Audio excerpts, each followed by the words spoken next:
Hello everybody and welcome back. My name is Kari and today I'm doing my goals for 2020.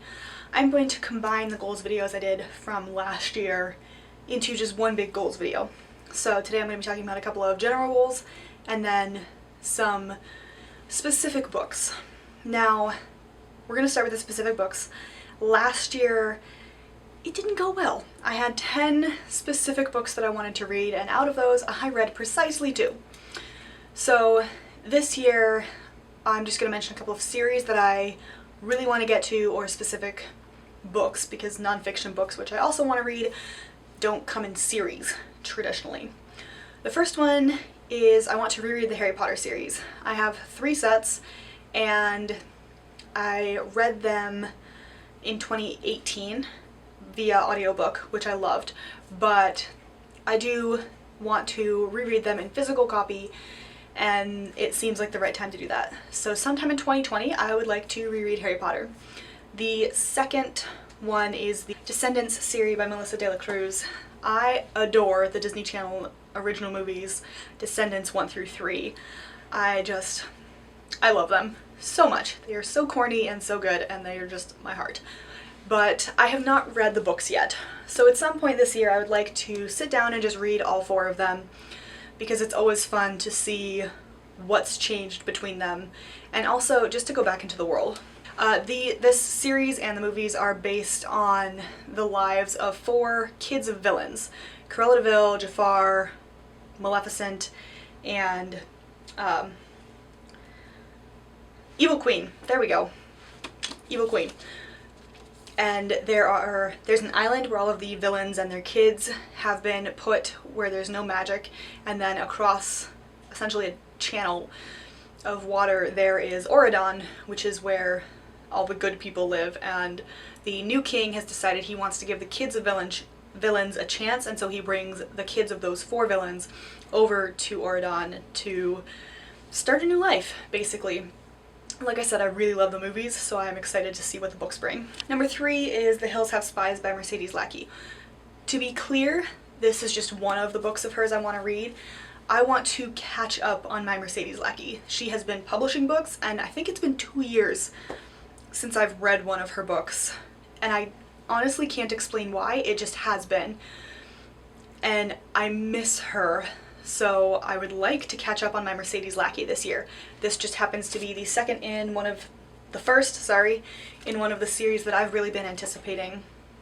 And obviously I would like to get to it sooner rather than later. Number 4 is The Poppy War by R.F. Kuang. This is a fantasy version, or retelling, if you will, of Chinese history. Particularly certain events in Chinese history, but you get the point. I have heard amazing things about this series. I own both the first and the second one, and I just haven't gotten to it, but I really, really want to, and it's just sitting on my shelf. So I'm going to make it a goal this year, and theoretically this will make me more accountable, although it didn't work last year, to read this, particularly because she has just finished writing the 3rd one, so that one should be coming out probably next year, I would imagine, what with all the editing and fun stuff like that. But I really want to read this because it sounds fascinating. The plot is that our main character, Rin, is from sort of a lower class of people, and she takes this test to get into a really high-class military academy, which she shouldn't be able to pass, but does, and so everything kind of blows up around her from there, and we start the story. I've heard it's incredibly violent and not very, I guess, clean. It's very gory, but I really enjoy that kind of stuff because it's just reminiscent of history, and while history is gory and gruesome, I love it. So this sounds right up my alley, and I just have no excuse for not reading it. And the 5th book that I'm going to include is Elizabeth and Her Circle by Susan Doran. This is a nonfiction about Elizabeth and her closest friends/advisors, like Cecil Lord Burleigh, Frances Walsingham, and Robin Dudley, to name 3 of the biggest ones. This is a book that I've had on my shelf for 5-6 years now, and I look at it every time and go, I want to read that, and then I just don't. So 2020 has got to be the year that I read this, in part because I also want to read more about Elizabeth. So this is going to be hopefully the 5th book on this list of specific books that I read. I'm also cutting down on the number of general channel goals that I have for this year, so I'm going with 3 instead. The first one is that I would like to read more about Elizabeth, which is the same as it was last year, except a little bit tweaked, because last year I had that I wanted to read something about Elizabeth every single month. This year I'm going with I want to read 6 books.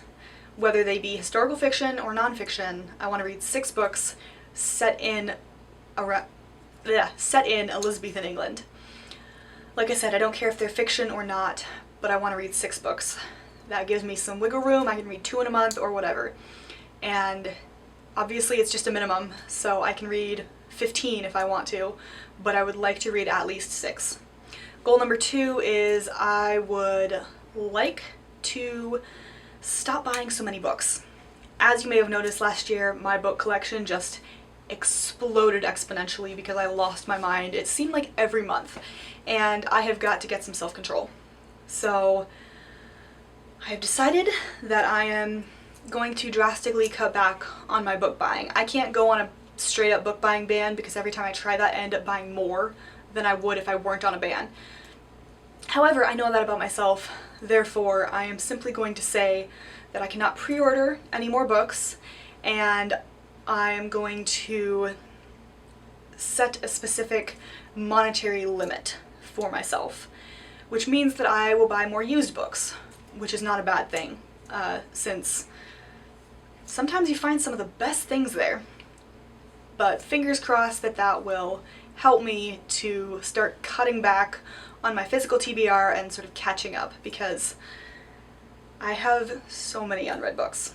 And the third and final goal is that I want to take 2 2-week breaks this year.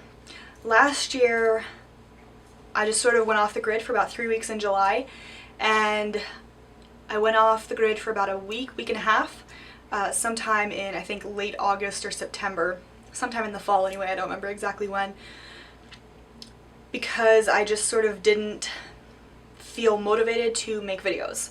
I didn't really have any ideas that I truly liked to make videos, and I didn't have the energy mentally or physically at the time to set up my camera and stand here and tell you guys about books.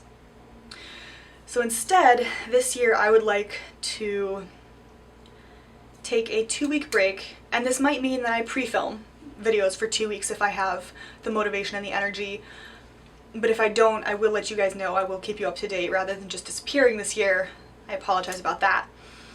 But I would like to take 2 weeks sometime in July, probably earlier July, so I'll post my July TBR and June wrap-up and stuff. It might be in quick succession, and then I'll take 2 weeks and then come back for the reading rush, formerly Booktubeathon, because I really enjoy doing that. And then I think I'll probably take the other 2 sometime between November and December. That one is more up in the air, simply because the holidays and they get crazy, and that just seems like a good time to sort of scale it back a little bit and focus on getting out the best books of the year, worst books, etc., all those end of the year videos that we all do and I love.